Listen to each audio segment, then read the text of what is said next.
Hola, estudiantes.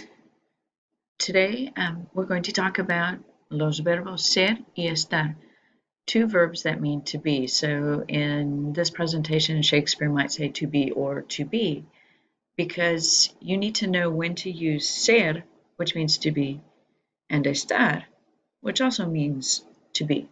And there are specific situations where you can use each, but you cannot switch them back and forth. So we have an acronym that we are using to help you remember when to use ser and when to use estar. The acronym is STOP the ELF. Stop the ELF. So let's look at this. Let's look at the stop first. The S in the word stop stands for the verb ser, which means to be. And I don't know if you recall them, but you need to review them. If you don't, the verb forms of the verb ser are yo is soy, for tú, eres, for usted, él and ella, the verb form is es. If your subject is nosotros or nosotras, somos. And if your subject is ustedes, ellos or ellas, son. Soy, eres, es, somos, son. By this time, you should have these memorized. So let's look at how you're going to use the verb ser. You will use the verb ser, when you talk about time. For example, time on the clock. ¿Qué hora es? Son las dos. Time when we talk about the day. ¿Qué día es hoy? Hoy es lunes. And time when we talk about the date. ¿Cuál es la fecha? Es el 30 de noviembre. Notice that in each of these examples, the verb that we used, which means is or are, is the verb ser. ¿Qué hora es? What time is it? Son las dos. It is 2. So you use the verb ser when you talk about time. You're also going to use the verb ser when you talk about origin. By this I mean where someone is from. For example, ¿de dónde eres? From where are you? Soy de Colombia. Or you could say soy colombiano. So when you talk about someone's nationality, their place of origin, you're going to use the verb ser. Many times in these expressions, you will see this little word de, which means from or of. When you see that, you know that you should use the verb ser or a form of it.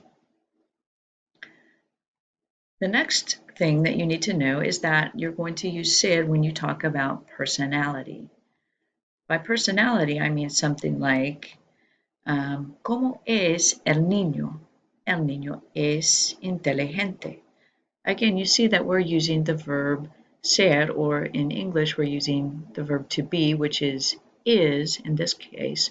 How is the boy? The boy is intelligent. That's his personality.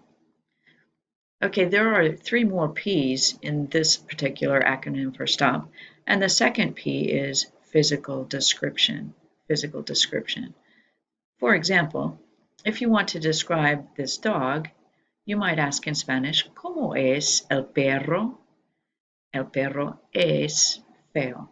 Again, we're using forms of the verb ser when we talk about a physical description of a person, an animal, or even of a place. The third P that belongs in this acronym is profession. So when you talk about what someone does for their occupation, you will use the verb es. El señor González es policía. La maestra es señora Rodriguez. You will use the verb ser when you talk about someone's profession. And the last P in this acronym for STOP is possession. If you want to say to whom things belong, you will say de quienes son las flores, of whom are the flowers, son de ella. Again, we're using forms of ser, son, here, And you will also see this little preposition they, of whom they are of her. So they is also one of the little clues that's going to help you to remember to use the verb ser. So just to review really quickly then, ser, the verb to be in Spanish, you're going to use this one when you talk about time, when you talk about origin, where someone is from, when you want to do a physical description, when you want to talk about a personality, when you want to talk about profession or possession. So there are 4 P's in this one: ser, time, origin, physical description, profession, personality, and possession. Remember that the little word de is often seen when you are going to have to choose a form of the verb ser. Okay, so let's go on to the elf part. So stop the elf, right? Elf.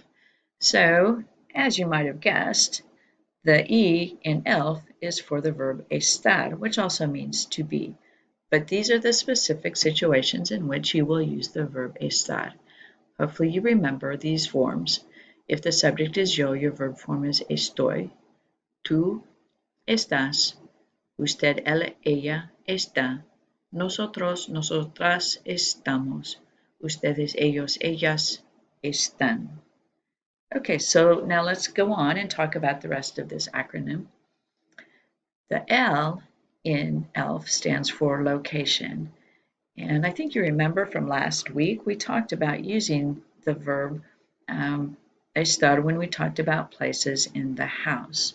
So for example, if you ask the question, ¿Dónde están ustedes? Where are you all? Estamos en la escuela. We are in the school. That's location. You will see this little word in many times. That will help you to remember that you should use the verb estar. And then the second part of this acronym is for feelings or conditions. And we also talked about this last week. We gave you a list of adjectives that use feelings or give you examples of feelings or conditions. And you will use the verb estar with feelings or conditions. So for example, ¿Cómo está la niña? Está cansada. That's how she's feeling, right?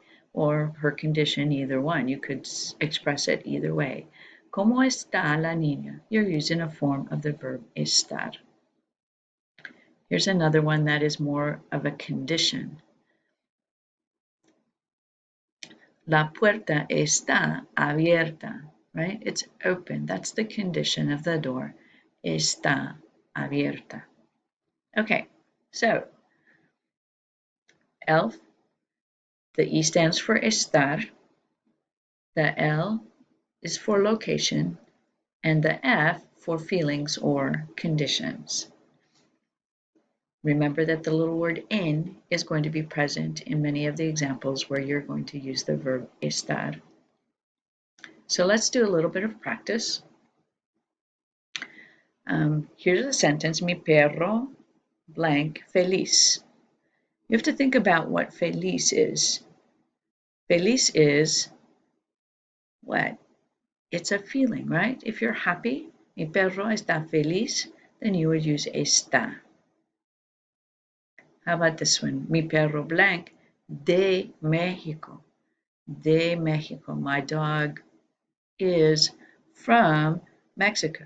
So what are we asking? We're asking about where the origin of the dog is de Mexico. You'll see that word de, that helps you remember that you're going to use a form of the verb ser. Mi perro blank contento. You have to think about the word contento. Contento means content. It's a feeling, right? So we're going to use está. Mi perro está contento. The reason, it's a feeling. Mi perro está contento. Mi perro blank pequeño. The word pequeño means small. So we'll have to use es because this is a description, a physical description of my dog. Mi perro es pequeño. Mi perro no blank aburrido. Aburrido. For this one, we're going to talk about the dog being boring or not, right? And that's kind of the personality of the dog. So, mi perro no es aburrido. So for personality, we would use es, or a form of the verb ser, from stop. Now let's talk about Juan Miguel, okay? Juan Miguel is introducing himself and he says, Yo blank de Colombia. Do you see that word de?